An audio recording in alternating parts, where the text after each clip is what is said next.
Kasaysayan ng wikang pambansa sa pagpapatibay ng Pilipinong identidad. Ano nga ba ang naging kasaysayan ng ating wikang pambansa? Sa panahon ng katutubo, dito nagmula ang pamilyang Austronesiano at ang baybayin.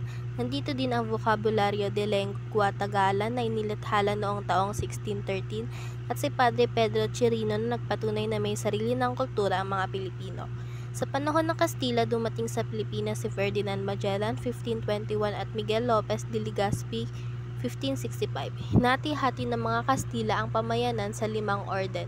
Ito ay ang Agustino, Franciscano, Dominicano, Jesuita at Recoleto upang mas mapabilis na mapalaganap ang relihiyon sa bansa. Sa panahon ng Amerikano, dito sa pilitang ipinagamit ang wikang Ingles bilang wikang paturo sa mga paaralan. Dito din na itatag ang Akademyang Pilipino. Sa panahon din na ito, ginawang batayan ang Tagalog sa pagbuo ng wikang pambansa. Sa panahon ng Hapon, ipinatupad ang ordinansa military bilang 13 na nag-uutos na gawing opisyal na wika ang Tagalog at Nihongo. Muling binuhay ang wikang pambansa noong Oktubre 14, 1942. Si Jose Villapanganiban ang nagturo sa mga Hapon ng Tagalog. Si Misawa Tanaka ang nagpalabas ng mga lathalaing informatibo.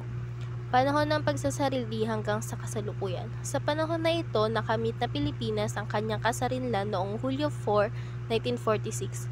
Noong Agosto 13, 1959, pinalitan ang tawag sa wikang pambansa mula sa Tagalog naging Pilipino. Sa panahon din na ito, iniutos na ipalimbag sa wikang Pilipino ang lahat ng sertipiko at diploma sa taong aralan 1963 hanggang 1964. Pinautos din na awitin ang pambansang awit sa titik netong Pilipino. Si Ferdinand E. Marcos ang naglagda na nag-uutos na ang lahat ng gusali at tanggapan ay pangalanan sa Pilipino. Inuutos din na ang ulong liham ng tanggapan ng pamahalaan ay isulat sa Pilipino. Nagpatupad din ng edukasyong bilingual sa lahat ng kolehiyo at pamantasan. Sa Saligang Batas 1987, nilinaw ang mga kailangang gawin upang maitaguyod ang wikang Filipino. Noong Mayo 2003, niatas ang pagbabalik sa isang monolingual na wikang panturo, ang Ingles, sa halip na Filipino. Noong ika-5 ng Agosto 2013, nagkasundo ang kalupunan ng KWF sa sumusunod na definition ng Filipino. Sa aking palagay, sa panahon natin ngayon, marami pa ring sagabal sa pagsulong ng wikang Filipino. Ngunit kung ang pagbabatayan natin ay ang paglaganap at paggamit ng wikang Filipino, masasabi kong mabilis ang pagsulong neto.